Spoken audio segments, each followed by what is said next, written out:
கிடையாது. இது ஏழை படும் பாடம்மா, உன்னால் முடியாது.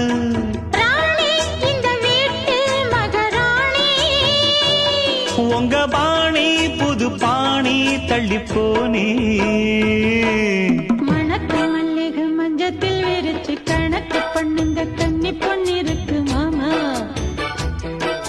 சிரிச்சு மயக்கும் சின்ன பெண் உனக்கு எதுக்கு இப்படி புத்தியும் இருக்கு போம்மா.